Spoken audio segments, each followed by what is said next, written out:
हिमाचल में एक स्कूल है, बहुत ही जाना पहचाना स्कूल है, लॉरेंस स्कूल सनावड़।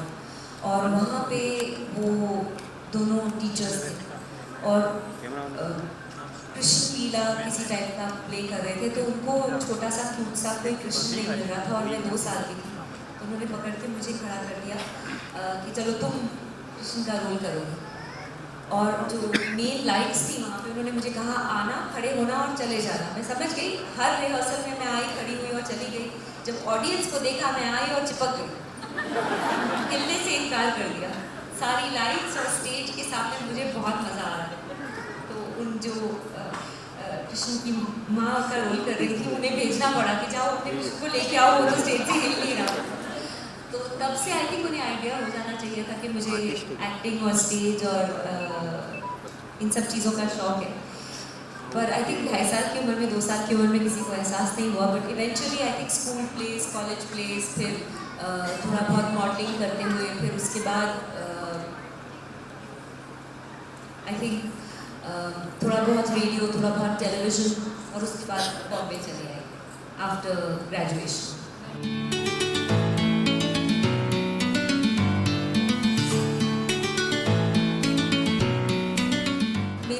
सबसे पहली फिल्म जो थी वो मैंने थोड़ा सा सीरियस होते हुए, और क्योंकि हम लोग सब सक्सेस और फेलियर और बाधाओं से आगे बढ़ने की बात कर रहे हैं, तो सबसे पहली मेरी जो फिल्म थी प्लेटफॉर्म, उस वक्त उभर रहे थे वो कलाकार अजय देवगन, आप सब जानते हैं। तो मेरी पहली फिल्म थी प्लेटफॉर्म और मैं दिल्ली से आई थी, और क्योंकि मैं गोरी सफ़ेद थी तो और एक सर्टन प्रिटी सा लुक था, जो एक अपेक्षा थी लोगों की कि हीरोइन की शक्ल ऐसी होनी चाहिए, तो फटाफट काम मिल गया और मैंने काम कर भी दिया। पर मैं इतनी भयानक थी उस फिल्म में, इतनी गंदी एक्टिंग थी कि उसके बाद किसी ने मुझे काम ही नहीं। वो उस फिल्म के चलते 2-3 फिल्में साइन की, और वो दौर जब खत्म हुआ तो किसी ने कोई काम नहीं दिया। और जैसे ही वो दौर खत्म, मुझे एक्चुअली एक्टिंग से प्यार हुआ। उसके पहले मुझे शायद फेमस होने का शौक़ था या फिल्म एक्टर बनने का शौक़ था, पर जब वो फिल्म और वो दौर खत्म हुआ तो एक्चुअली प्यार हुआ। और जब मेरा बहुत मन था कि मैं अच्छी बेहतरीन एक्टिंग करूँ, तब तक वो जा चुका था मेरे हाथ से और गाड़ी छूट चुकी थी। तो मैं प्लेटफॉर्म से ट्रेन पूरी तरह निकल चुकी थी, तो आई डिडंट नो कि मैं क्या करूँ। तो उसी दौरान मेरे होने वाले हस्बैंड से मुलाकात हुई, और उन्होंने सजेस्ट किया कि अगर तुम्हें इतना शौक है एक्टर बनने का, ऐसे what do you mean actor बनने का, मैं एक्टर हूँ, मैं बहुत अच्छी एक्ट्रेस हूँ। उन्होंने कहा मेरे को प्रोड्यूसर डायरेक्टर तो दिखाई नहीं दे रहे तुम्हारे आसपास, तुम अपने मन में अच्छी एक्ट्रेस हो पर बाहर तो शायद नहीं हो। तो वो काफ़ी कड़वा सच था। मेरे फादर की बहुत अपेक्षा थी कि यूनिवर्सिटी टॉपर रह चुकी है, IAS तो बनना ही चाहिए, तुम IAS बनो, कुछ ऐसा बनो, कुछ हम भी बोले कि आपने कुछ काम किया है। ये क्या प्लेटफॉर्म, हम किसी को बता भी नहीं सकते कि आपने ये फिल्म की है, और ऐसा सब। तो काफ़ी मतलब काफ़ी मुश्किल था उस दौर से, क्योंकि किसी को भरोसा ही नहीं था और मुझे प्यार हो गया था एक्टिंग से और मुझे करनी है एक्टिंग थी। तो इस परिस्थिति में फेलियर तो था ही, मेरे सब तरफ फेलियर था, पर अपने सपने पे भरोसा करना और ये जान पाना कि मैं ही फेल हुई थी, मैंने ही ट्रेनिंग ली कि मुझे ही करना है और मैं ही कर सकती हूँ, और अगर मैं चाहूँ तो मैं कुछ भी कर सकती हूँ, जैसा कि जयश्री जी ने कहा। तो अगर मेरी डिज़ायर थी कि मुझे करना है तो मैं करूँगी। मेरे हस्बैंड ने उस टाइम सजेस्ट किया कि तुम थिएटर क्यों नहीं करोगी, कम से कम ट्रेनिंग का एक बहुत अच्छा माध्यम तो है, सीखो तो सही। जैसा कि ISET आप सबको ट्रेन कर रहा है, स्किल्स प्रोवाइड कर रहा है, एंटरप्रेन्योरशिप के लिए आपको मेंटोरिंग कर रहा है, वैसा थिएटर में एक्टर्स के लिए थिएटर है एक्टर्स के लिए। उस एक पैरेलल अगर ड्रॉ करें तो दैट इज द पैरेलल। और बहुत मुश्किल था क्योंकि मैं वही 8-10-12 फिल्में कर चुकी थी, और नए लड़के लड़कियां जो 3 दिन पहले बॉम्बे आए, 4 दिन पहले बॉम्बे आए, उनके साथ एक लेवल पे काम करना मुझे लग रहा था अभी तो आए हो, अब मैंने 12 फिल्में की हैं, मुझे आप जानते हो, आपने मुझे स्क्रीन पे देखा मैं कितनी कूल हूँ, ठीक है मेरी फिल्में नहीं चली पर मैं तो हूँ और आपको कोई भी नहीं हो तो मैं आपके साथ कैसे एक्टिंग करूँ। तो वो एक ईगो प्रॉब्लम मुझे बहुत ज़्यादा हो रहा था, बहुत ज़्यादा अहंकार था जो मेरे अंदर, वो आहिस्ता आहिस्ता उसे लेके मुझे खुद ही तोड़ना पड़ा ताकि मैं फिर से शुरुआत कर सकूँ। और उस 5 साल मैंने सिर्फ थिएटर ही थिएटर किया, जो कि मुझे कॉलेज के बाद करना चाहिए था, शायद नेशनल स्कूल ऑफ ड्रामा या फिल्म एंड टेलीविजन इंस्टीट्यूट किसी ऐसी जगह जाती तो मैं सीख पाती। पर अब बम्बई में शादीशुदा सारी चीज़ें जो नहीं होनी चाहिए एक एक्ट्रेस के लिए, फ्लॉप नहीं होना चाहिए, आपको नई लड़की होना चाहिए, मैं नई लड़की नहीं थी, मैं पुरानी लड़की थी, आपको शादीशुदा नहीं होना चाहिए, मैं शादीशुदा थी, मेरे अपने बहुत सारे नहीं थे जो कि नहीं होने चाहिए पर थे। तो अब इन सब को लेके मुझे आगे बढ़ना था। तो मेरे पास सिर्फ एक ही चीज़ थी कि सर पे कफन बांध दी थी और डिसाइड किया था कि ये तो करना ही है। अब जो हो सो हो, या इस बार या उस बार, और इस बार तो इतना अच्छा नहीं है तो उसी बार जा रहा है, तो चलो निकल चलते हैं। सो 2-2 ढाई घंटे ट्रैफिक में ड्राइव करना, बम्बई के दूसरे हिस्से में एक national centre for performing arts NCPA है एल्बन पॉइंट में, खुद ड्राइव करके जाना, वहाँ पे 15 या 20 मिनट का लेक्चर सुनना, फिर वापस आना, हर तरह से कोशिश करना कि मुझे कोई टीचर मिल जाए जो मुझे सिखा दे कि मैं कैसे एक्टिंग। आहिस्ता आहिस्ता आहिस्ता वो ट्रेनिंग हुई और फिर मुझे काम मिलना शुरू हुआ, और वो भी टेलीविजन में, फिल्म में नहीं, क्योंकि मेरी अपेक्षा थी कि मैं फिर से फिल्म एक्ट्रेस एकदम फेमस और सक्सेसफुल हो जाऊँगी, और वो भी नहीं हो रहा था। मुझे टेलीविजन में रोल मिल रहे थे, तो मैंने टेलीविजन को हफ्ते के 8-10 फ़ोन आते थे, मैं मना कर देती, मुझे नहीं करना ये टीवी सीरियल, मुझे नहीं करना ये, मुझे नहीं करना। पर देखिए अजीब ये है, मैं ये इसलिए बोल रही हूँ क्योंकि आप सब एंटरप्रेन्योर्स हैं और एक्टर भी एंटरप्रेन्योर ही होता है। मेरे पास कोई प्रोडक्ट नहीं है बेचने के लिए, पर मैं खुद ही प्रोडक्ट हूँ, तो मुझे अपने आप को पैकेज करके, मार्केट करके अपने आप को ही मार्केट करना पड़ेगा। तो जब ये टेलीविजन के ऑफर्स आते, मैं अपने आप को उस पैकेट में नहीं देख पा रही। पर कई बार हम सोचते हैं कि हम वो बनेंगे, पर अगर हम वहाँ पहुँचना चाहते हैं, हम यहाँ से ही शुरुआत कर सकते हैं, क्योंकि हम यहाँ खड़े हैं। पहला कदम तो यहीं से लेना पड़ेगा, वहाँ पे हो नहीं तो वहाँ कैसे लोगे कदम? तो you have to start where you are standing. तो फिर जब टेलीविजन की ऑफर आई तो मैंने बहुत सोचने समझने के बाद एक्सेप्ट किया, और उधर भी ऐसी सूरत आ गई कि मेरे को इतनी नर्वसनेस हो रही थी क्योंकि I was facing the theatre, मैंने बहुत कर लिया था, पर facing the camera after a long time. और जब उन्होंने कहा नहीं आप रोल के लिए ठीक नहीं है, आपका फेस बहुत सॉफ्ट है, हमको बहुत नेगेटिव कैरेक्टर, ये बहुत स्ट्रॉन्ग नेगेटिव कैरेक्टर, आप सबने देखा होगा कहानी घर घर की,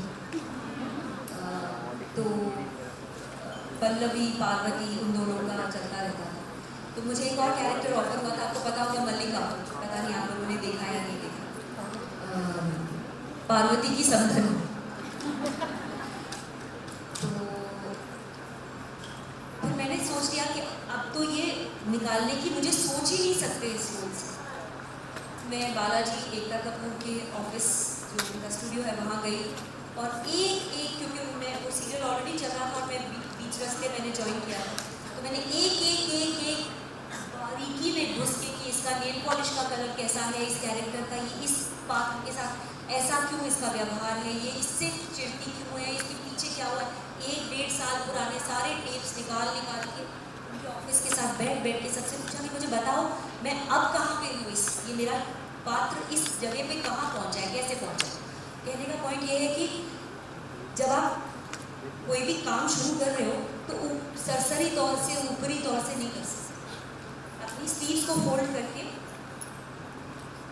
खुद ही घुस के अंदर काम करना पड़ेगा, चाहे वो एक्टर हो या कोई बैंकर हो या कोई भी स्मॉल एंटरप्राइज या बिग एंटरप्राइज आप रन करें। मेरी मम्मी एक बात कहती थी, आप ना मरिए स्वर्ग ना जाइए। तो वो ऐसा ही था कि I had to go back to the basics, और वहाँ से जब स्टार्ट किया तो वो सक्सेस की शुरुआत हुई। वो कैरेक्टर इतना सक्सेसफुल हो गया कि एक पॉइंट पे जो TRP जिसे बोलते हैं टेलीविजन रेटिंग पॉइंट्स सबसे हाई थे जब वो सीरियल की हिस्ट्री में, जब वो कैरेक्टर पल्लवी और पार्वती और मलिका का जो नोक-झोंक और उनकी जो लड़ाइयाँ थी वो सबसे लेवल पे थी, हाइट पे थी। तो देवर अच्छा तब लोगों ने मुझे बोलना शुरू कर दिया कि नेगेटिव कैरेक्टर इतना अच्छा मत करो, तुमको फिर नेगेटिव रोल ही मिलेंगे, तो अलग कुछ नहीं मिलेगा, तुम फंस जाओगी उसमें। फिर यही बात है कि आप लोगों को आपके आसपास दायरा बनाने देंगे या आप डिसाइड करेंगे कि आप अपनी ज़िंदगी कैसे जीना चाहते हैं, या बने बनाए रूल्स और कायदों के बीच में आप चलेंगे। मैंने इस रोल को तो मैं मलिका का जो नेगेटिव रोल है वो तो मैं जितना मुझसे बेहतरीन तरीके से हो सकता है मैं करूँगी, इसके बाद जो होगा सो होगा। अभी तो ये है ना मेरे पास, अभी तो इसको करते हैं। उसके इमीडिएटली बाद I got a very positive role as a lawyer जो विमेन्स राइट्स के लिए फाइट करता है इन अ सीरियल कॉल्ड अस्तित्व, वो भी आपने देखा। और वहाँ से करते करते करते फिर एक दौर ऐसा आया कि मुझे लगा मैंने जितना भी थिएटर में अपने आप को बांध के रखा है कि मैं अब एक्टिंग करूँगी, सारी एक्टिंग मेरे अंदर फट रही थी और मुझे कोई जगह नहीं मिल रही थी परफॉर्म करने के लिए। और फिर टेलीविज़न करना नहीं था, फिर किया टेलीविज़न, और टेलीविज़न में आपको इतना काम कराते हैं 18 घंटे 17 घंटे और 20-22 दिन महीने के। मतलब आप घर आते हो, सोते हो, नहाते हो, टिफिन पैक करते हो और वापस काम पे चले जाते हो, ऐसा नॉन स्टॉप चलता है। तो ऐसा दौर आया कि मुझे लगा कि अब ये टेलीविज़न मुझे नहीं करना है, क्योंकि इसकी क्वालिटी उतनी हाई नहीं है जितनी मुझे बारीकी से काम करना है, आर्टिस्टिक तरीके से काम करना है। और मुझे एक फ़ोन आया, मैंने लगान देखी थी, आप सबने लगान देखी होगी, साल 2000 में आई थी वो फिल्म, आज से 16 साल पहले। और मैं वो फिल्म देख रही थी तो बाकी सब लोग आसपास बात कर रहे थे, मैं बोली चुप करो, देन सी द फिल्म, मेरे को देखने दो, बिकॉज मेरे ऊपर जादू छा रहा था उस फिल्म का, and I became a very big Aamir Khan fan. और मुझे लगा उसी दिन जब मैं बॉम्बे के चंदन सिनेमा में बैठ के वो फिल्म देखी थी, मुझे लगा कि इस आदमी के साथ तो मेरे को काम करना ही करना है। मुझे एक दिन फ़ोन आया कि we are calling from Aamir Khan productions, क्या आप ऑडिशन के लिए आ सकते हैं हमारे ऑफिस? तो मैंने हंस के फ़ोन नीचे रख दिया, मैंने कहा हाँ, कोई मेरा दोस्त है, उनको पता है मैं आमिर खान की फ़ैन हूँ, और उन्होंने मेरे को तंग करने के लिए फ़ोन किया, फ़ोन ही रख दिया, मैंने बात ही नहीं की, हेलो, मैंने कुछ भी नहीं बोला। उनका फिर फ़ोन आया कि एक्चुअली लाइन डिस्कनेक्ट हो गई थी, ऐसे डिस्कनेक्ट हुई थी, मैंने डिस्कनेक्ट कर दी थी, कौन बोल रहा है, बताओ कौन बोल रहा है, don't talk nonsense to me, कौन बोल रहा है? तो मैंने कहा मैम हम आमिर खान के ऑफिस से बोल रहे हैं, आमिर खान प्रोडक्शन से बोल रहे हैं, हम आपको एक ऑडिशन के लिए बुलाना चाहते हैं, हम ऐसी फिल्म बना रहे हैं, आप आएंगी क्या? कोई लंबा खींच रहा है ये जोक, मतलब ये छोटा मोटा जोक नहीं है, कोई अच्छी प्लानिंग के साथ जोक कर रहे हैं, मतलब 2-3 आवाज़ें हैं, पीछे सब सेटअप है ये, चलो ठीक है कोई बात नहीं। मैंने कहा आप एक काम कीजिए, आप मुझे जिस पार्ट के लिए आप मुझे ऑडिशन करना चाहते हैं उसके सीन मुझे ईमेल भेजिए। मैंने कहा इतना लंबा तो कोई नहीं खींचेगा कि सीन भी लिख लेंगे, इतना कोई नहीं करेगा। तो आधे घंटे के बाद अपने कंप्यूटर के सामने से टहलते टहलते बिना किसी भरोसे के मैंने ऐसे चेक किया और थे सीन्स वहाँ पे। हो भी सकता है, मतलब क्यों नहीं हो सकता, हो सकता है मैं अपने आप से, ये बातचीत मेरी अपने आप से चल रही कि भी हो भी सकता है, क्या पता शायद आमिर खान ने किसी दिन टीवी देख लिया हो और मुझे देख लिया हो और पता नहीं क्या क्या सब मेरे माइंड में चल रहा था। उसके बाद मैंने उनका बार बार फोन था, अब आए नहीं, आप आ जाने वाले थे, डर के मारे मैं जाती नहीं ऑडिशन के लिए। बोलते आप तो कल आने वाली थी, आप कल आई क्यों नहीं, आप लोग तो वेट कर रहे थे। I am so sorry. फिर फाइनली मैंने डिसाइड किया कि अब जाना तो है। तो 3 दिन मैंने अपना कमरा बंद कर दिया और 5-6 घंटे लाइनें बोल बोल के रिहर्सल कर करके उसको ऐसा मान लिया कि अगर कोई रात को 12 बजे मुझे उठा के बोलता तो मैं कोई लाइन बोल देती। इतना मैंने अपने सर के अंदर वो लाइन भरी। आपको वो सीन याद होगा, तुमको कितनी बार कहा करेक्ट क्यों नहीं करते, स्पेलिंग क्यों नहीं करेक्ट करते, जब वो अपने बच्चे को डांट रही होती है होमवर्क के लिए, वो वाला सीन। तो उसके बाद जो असिस्टेंट डायरेक्टर थी उसने जब टेस्ट लिया तो बहुत ही बढ़िया ऑडिशन। उसके बाद मुझे लगा नहीं लेते तो नाले भाड़ में जाए, आमिर खान होंगे अपने घर पे, अगर इससे अच्छा मैं नहीं कर सकती। उनको अगर ये नहीं चाहिए तो उनको कुछ और ही चाहिए, उनको ऐसा चेहरा नहीं चाहिए, उनको ऐसा बॉडी नहीं चाहिए, ऐसा स्ट्रक्चर नहीं चाहिए, उनको इस रोल में कोई और ही चाहिए, पर इससे बेहतर मैं नहीं कर सकती। तो मैं खुशी खुशी सीटी बजाते हुए अपने घर आ गई वापस, हैप्पी कि मैंने जो करना था मैंने कर दिया, अब इसके ऊपर मैं नहीं कुछ कर सकती। उसी दिन शाम को फ़ोन आया कि Aamir sir wants to meet you. तो वेरी गुड। तो मैं ऐसे ही जैसे अपने नॉर्मल अवतार में, 2006 की बात है, 10 साल पहले की बात, तो मैं और थोड़ी यंग थी और मेरे जीन्स और टी शर्ट पहन के गई उनके ऑफिस में। तो आमिर आए, उन्होंने दरवाज़ा खोला, ओ आई एम सो सॉरी करके दरवाज़ा बंद करके चले गए। ये क्या हो, ऐसे ऐसे क्यों किया इन्होंने? You are playing the mother, you are playing the mother. I don't know, you tell me, आपने मुझे बुलाया है तो सिर्फ ऑडिशन तुम्हारा ही था। ऐसे अगर आप ही ने बुलाया, मतलब मेरी समझ में नहीं आया। तो उनको वो जो टेप में दिखाई दिया था ऑडिशन में जो उन्होंने शूट किया था, वो और मैं रियल लाइफ में मैच नहीं कर रहे थे, क्योंकि उनको लग रहा था ये तो वो मदर जैसी लगती नहीं है, ये तो जीन्स टी शर्ट में ऐसी यंग सी लड़की है, कर्ली कर्ली बाल वाली, बिल्कुल भी मैच नहीं करती। पर उनको समझ में आ गया कि ये परफॉर्म कर सकती है, और उस तरह से वो फिल्म मैंने साइन की।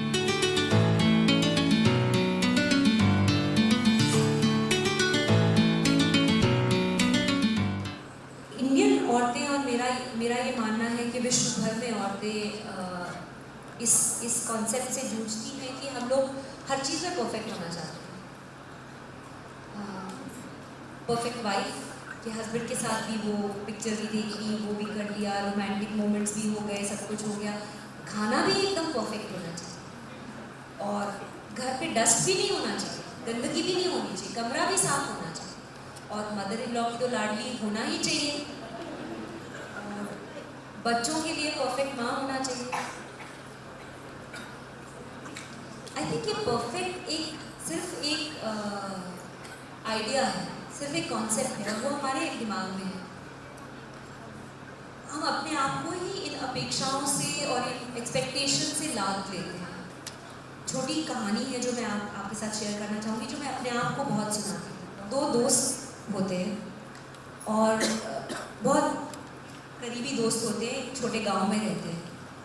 तो एक दोस्त शहर चला जाता है और कई साल बाद वो लोग प्रॉमिस करते हैं कि चलो हम लोग वापस गांव में मिलेंगे, और जो शहर वाला दोस्त होता है वो इतना एक्साइटेड हो जाता है कि उसका हाथ टूट जाता है, और गांव वाला दोस्त इतना एक्साइटेड होता है कि वो भागते भागते घर आ रहा होता है और दलदल में गिर जाता है।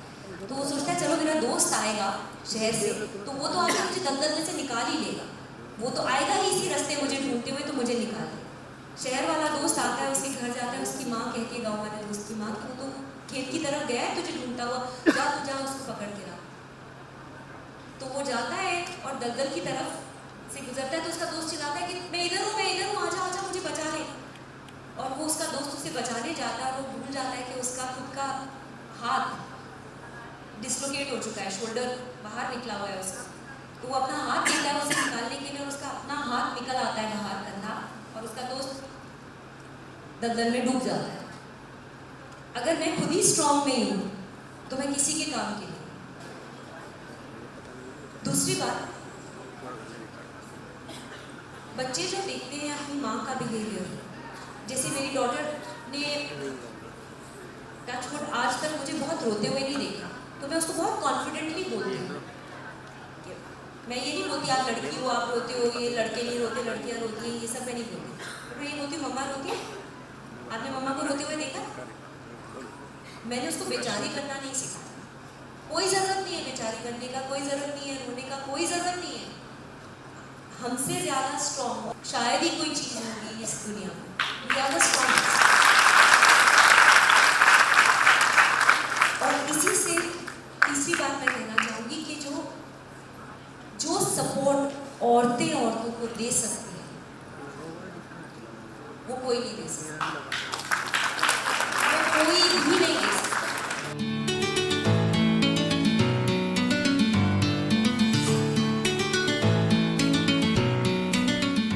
मेरे हस्बैंड पायलट है, तो 15 दिन वो रहते ही नहीं है बॉम्बे में, तो I am almost a single parent for 15 days. एक पॉइंट था जब मुझे अपने हस्बैंड से भी ये बातचीत करनी पड़ी. He said, "You are the mother, it's your responsibility." I said, "You're not the father. You're the father, right? तो आपको भी करना पड़ेगा." तो अब बहुत क्लियरली ये कॉन्वर्सेशन, ये बातचीत करना बहुत ज़रूरी है कि थोड़ा मैं थोड़ा आप, बांटना पड़ेगा काम. ये ज़माना अब ऐसा आ रहा है कि यही करना पड़ेगा. अगर हम सोचें कि हम सब कुछ कर सकते हैं, नहीं कर सकते. थोड़ा थोड़ा करके लाइफ में सब कुछ कर सकते हैं, पर प्लानिंग के साथ, नेगोशिएशन के